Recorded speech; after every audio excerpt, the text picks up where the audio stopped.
abusuafo mahu video bi ama me wra ho pa na utie video no mu asem a ne chese sofo a ono no okwaji obi asase so obeya asore wo so na adurumre bi ono afiri so nipa foforo aba obeji asase no na okotu asase no ma watu wo so no abusuafo orebe ho wo se nipa mo mani da ho especially abrochirefo omo a omofra mo eje mu nsam bibi entare ne saa ne omane sika ne mu din ne mu pictures no some ye careful pa because ye won kofo Ghana ho a omo gidi e wo omo asofo mu no ano odin it is ogi bibi e wo nsam a no de koma ne sofo no eye konfo na emum eye se wo de clerical na abo ne kon keke anase wase seal to be no de prophet aka ne din keke oye konfo it omo de saa pictures ne ene saa ne oma no e koma saa konfo no omo so omo ya asofo no na omo de aye nyankomade e de ama eye omo na video am ba bo achewe ano odin ana ya rako se mehwewie na nkasa mesu kire se utimi se nkofo mebre wa abrochire a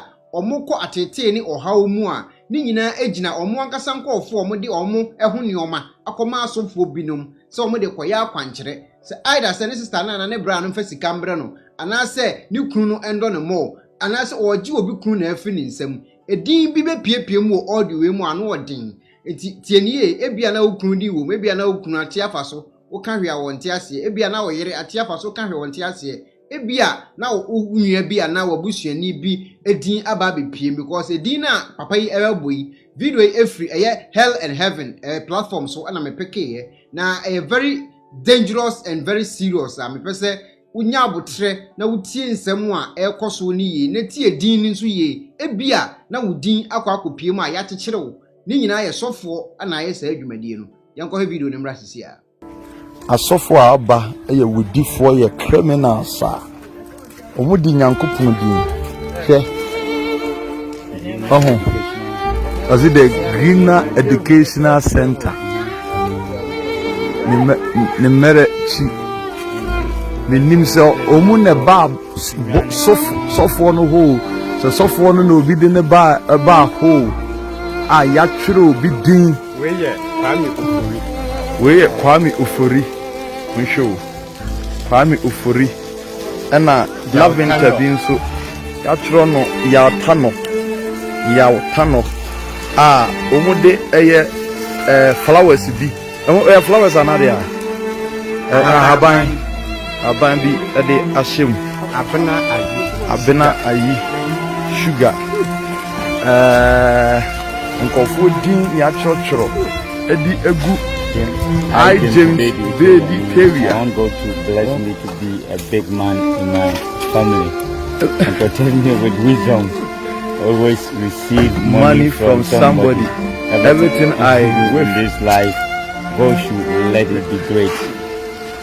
I'm blessed if get one sponsorship for free to United States of America, USA.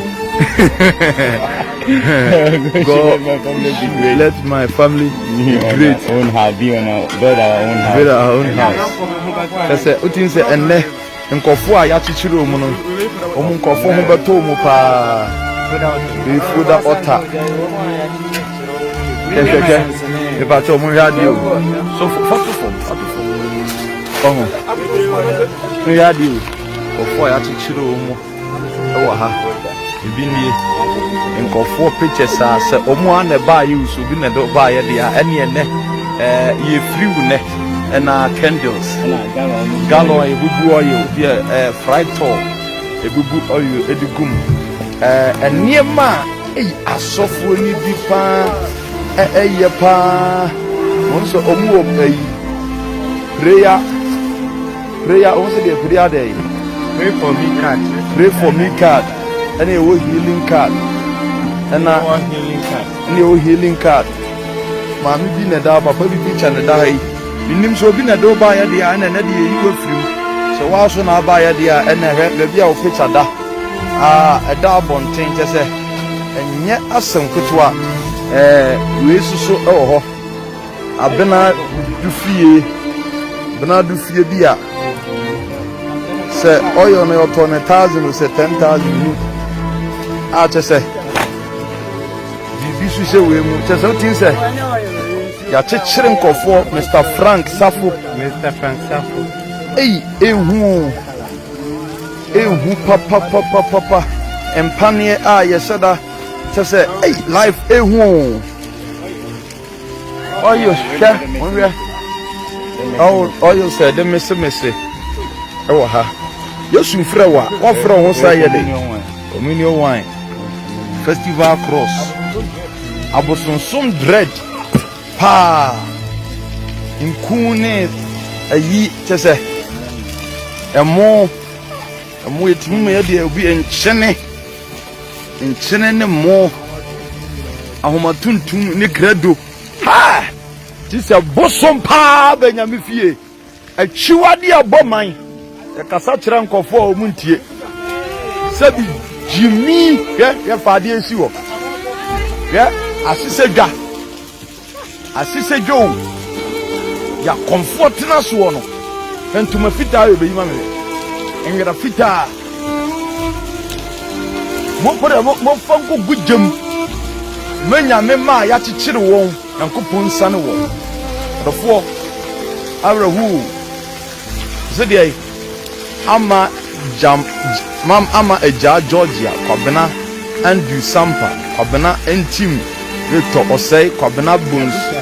busua ena wa chichire se minim se ye fa busua no abusua ne fa sika mbre na che se hey life hey miserable I mean kan hey letter we obi atwero se de beto bosom so na nipa ne fra no ho se oyo sofo hey munhwe ye o the senior pastor. I am called Mr. Kofi Abdullahi. I am 45 years old. I will be grateful if you help me with my situation. I am married with 3 children. We are Muslims. We were living happy until I find out she is cheating on me. I report her to the elders in my mosque. Since they resolved the problem, she said, I have disgraced her. She started maltreating me to the extent of going to my workplace and report me to my employer. I sometimes work at a place for more than 3 months and the people refuse to give me any pay. She always follow me and insulting me in public by using assaulted words. She always curses me that I will be useless for the rest of my life. She always insults me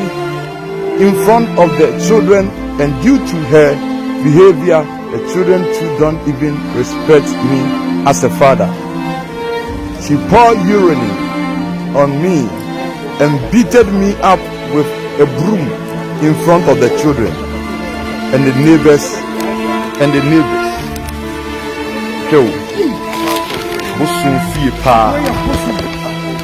I have a house which, due to her maltreating and not getting a job, I wanted to give the house for the rent. Anyone who came to rent the room, she sacked them and something insult them. Please, I want you to help me in this situation because right now my mother is dead and in the mortuary, and the family have decided to bury her next month. Right now, I don't have even 10 cedis on me. So when I was coming, I borrowed someone money. Please help me because I'm giving up in life. I am seriously situation.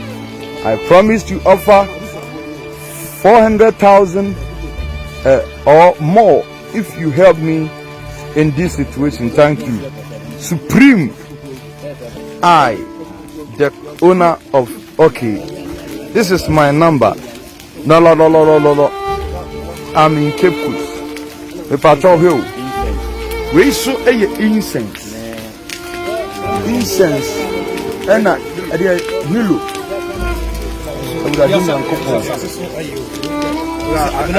Abena yakosa asase abena akosa asase so anwea na se de abena yi aseto mu se ye ne dey tin se Ewurade Nyankopon ene nipa boafo ebi am obi a pese ka cho se obonefo ade bi nyame de e ama e apapafo abonefo ya de sara de sara say is ya o se de e na se nku bi mu o ni e na se o se de na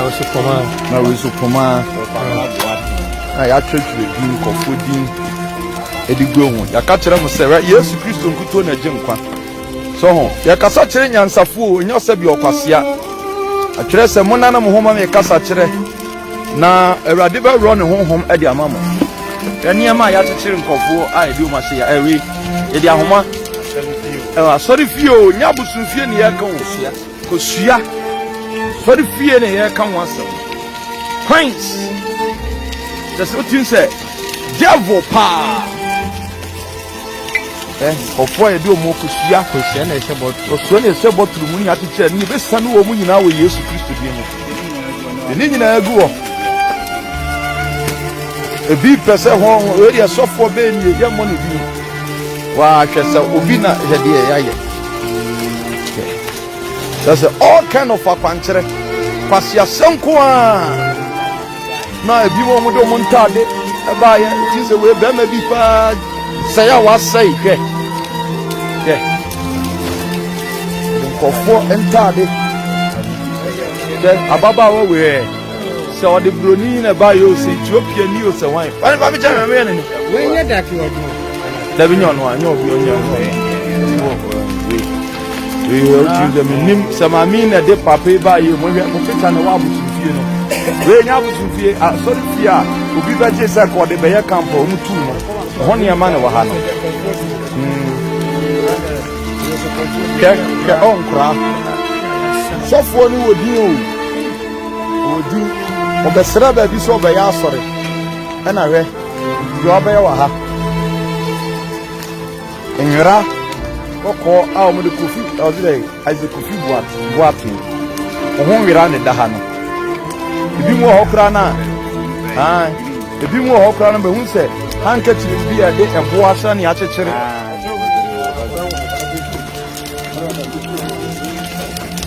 hey ya hwe oba bia oba fa wura de no wona nam ba bi se wona ade ba yo hwe peta ne da no obi na do ba yo se peta da asise dwo ya bosom etranso we ya se chiro bi ya se chiro ya we mu nyina no we mu nyina ya se chiro nkofo ana mpane akura wu good ana yare ale we good and good abo sa ni brief we be je good at all abo ade we menya ya kemesan muma hwese betime sa ya di tudjo no ma be sia asane no na to ke hu ye twa ya ansa ya di tudjo ma ya bompa ye be sane wo mo o Yesu Kristo di me be sane wo ni padoma ya chichiro mu ha na adofo omo bro 1000 omo bro million anketi ofo ya chichiro mu bro million ena wa ha ya ka kire mu se he ya ka bibi di a kire mu Yesu Kristo otie obi a so be ko nkoto dwanim wo su afra Awurade Nyankopon obeje wo so eni adifo yi bi achi umu ni hwe bibia de maw umu ni bibia de maw eno mu san no ebo ene ye de achichiri obi di omudi ye won de eto 7 times me de o atwere kus Samuel Kofi Samuel Kofi Jemfi Kwame Ben Samson Gary Ayi Nana Adwoa Antisewa Same ani achichiri o mu ne de bo e de ato won so se san we ebi wo hase enen kof sabi Nyankopon ma nkan Yesu awo mo jimi mon nante sa abran mo bra papa enu ntine mama ne doso nkan Nyankopon betie mu fansa so na de sane no sane no Yesu Kristo di mu so ho mo bra papa sura Awurade enu Awurade asofo owo TV show the radio and the TV stations akɛseɛ yɛ yi ebi bɛgye baabi a ɔsi ɔde ba bɛyɛ ɛyɛ prayer wɔntua ɛne yɛde ma no so ɔntena so kɛkɛ ɛna waba bɛyɛ saa nneɛma wegu ɛyɛ hwɛ wei so esi so yɛ wɔn na wosane no ɛnso nipa sɛ yi esi so na asɛ panyin Safo Eric pɛ akwasi brempon kwabena Jamfi akwasi agye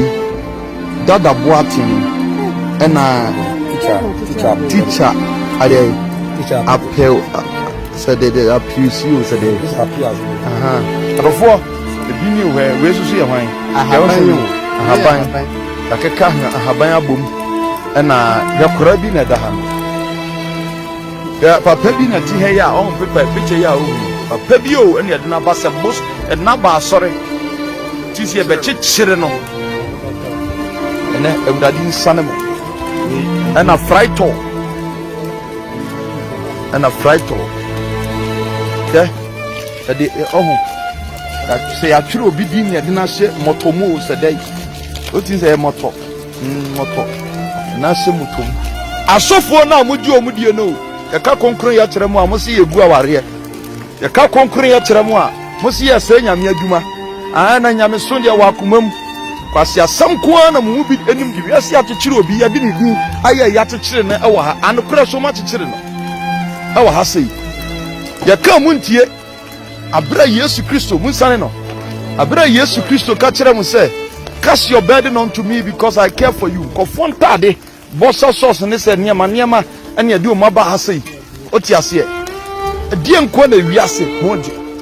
ɛdeɛ na wiase mo gya mo bɔfoɔ ɛde ato na mo mfɛre nyankopɔn soro nyankopɔn na mo nna awurade nyankopɔn na mo nya ho me mfa mo kra ɛdeɛ na nipa dasani mo benya de afi nipa mu yɛn kɔfo ayi anda wa nyinaa na hyehyɛ mu bi ɔte aseɛ kɔfo anda wa nyinaa ɛna hyehyɛ mu kɔfo anda wa ɛna hyehyɛ mu yɛka mu nyini ɔka nkyerɛ konkro na the book of John chapter 6 ɔka 63 na ɛne 64 na Yesu sɛ na minim deɛ ɔmo mu nyini dada nkɔfo bi ɔmo nyini yɛka sɛ ɔmo nyini da hɛ pata de ne yɛde aba ha sɛ ɔde hɛ ɛde nurse ni bi atade ai sɛ wasi atade ne hwi atade no ɛniɛ yɛde nurse ni bi atade aba ha nurse ni atade ai sɛ ma mi hwi atade wasi asɛn hɔ ɔso wɔ ɔba ba bɛfa Yesu so edin yatworo mercy poma Albert Rama ene Adwoa Santewa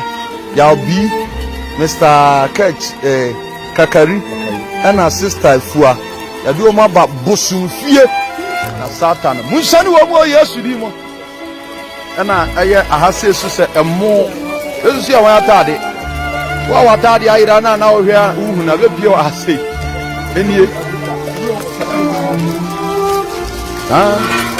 ana mo de wa mo wore din na ne samo de mo ho batu Yesu so on se ejada ha ehenia manyina wa ha o Yesu Kristo di mo obaje so de beyo obeya asore sana obekekere nkofo e wa ha ya tade faguo de faguo tade na ira ye ne de aba ha sei ene mo pictures na mo de aba ha da se nyina wa ha se banku no mbeka yo sadie yo pato bie sanku we suma me ya twero bi dingu so e di wo mu ya sani wo mo on di wo mu ya twero di mbe kuma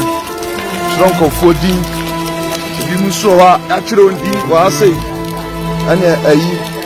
paper ayi bi shem that's why the dimbi na the good things demonic sign but announce please say you shall flee into the sun won Jesus see there you actually be laventa any actually nkofo di e gun e dey on twene boa twene boa ya se kan nyina wa sorry few ya twene boa do be na say to mu. Katoa bi mu aha. Won. Jese Awurade Nyankopɔn.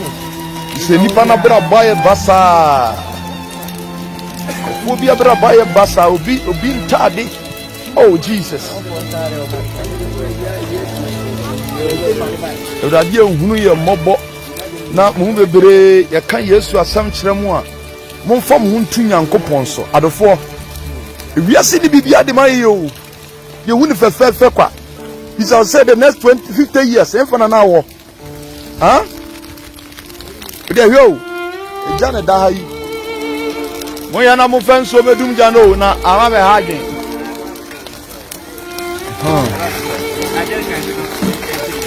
Esi na. Muntu weningum why? Da bia be ha dan no ya na be problem. Muntwingum. Amomon pa e munsane won. Muntwi weningum.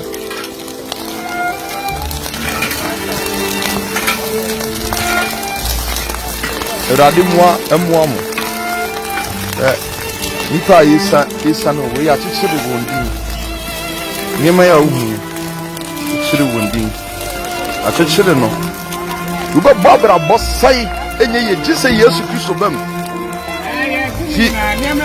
Yentira ni Yesu ba yo. Ye ka kire mo.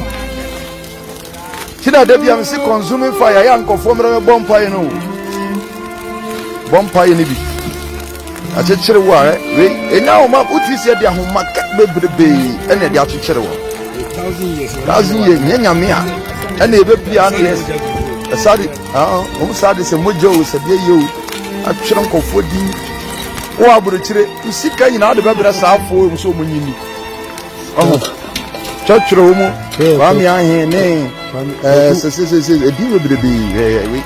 sanya Robon sisi ya se nipa ni achichiri no a adwatina ni sisi ya wetina ni sisi ya Erade huni ni mamobo akaka krabi na Yesu ba be fa na won te fo de akọ wo ye papa no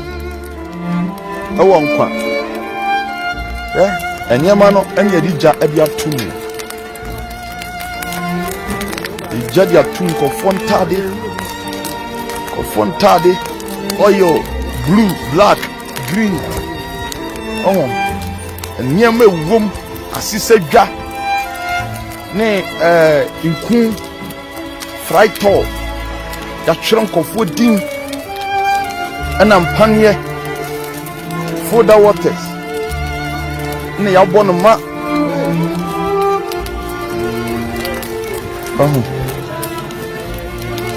Na. Erade hunu ye mobo tugu ona twon we de tugu so na twon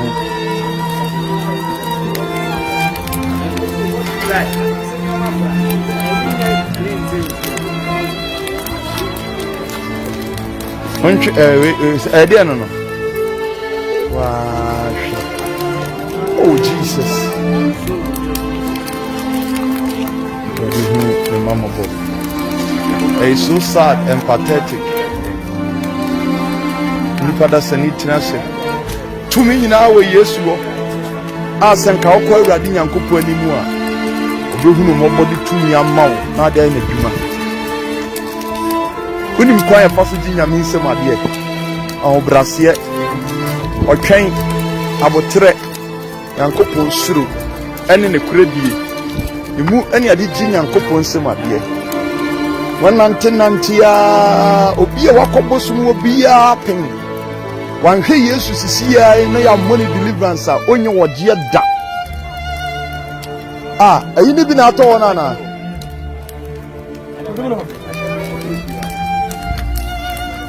serious me hwe video ni wie na nam se kais eno ma mebire koso enkofo enim ne ekoso wadwene se wunua anase wadamfo anase wo sister na obibi epe obibi e de akoya ade wo so wo sister nya hwefa na bra nya hwefa wadwene no obehu anso de akopie sofo bi na ase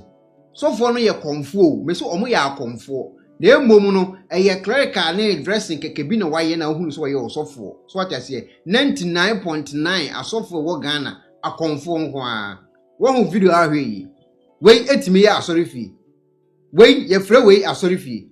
a watimi akọ hokọ mpae nante saa mo nante saa akọ akọje de mo be nante saa da ko mo be firi ba bi a mo kọ aba na obi de etwitwa mo na mo we na asemasa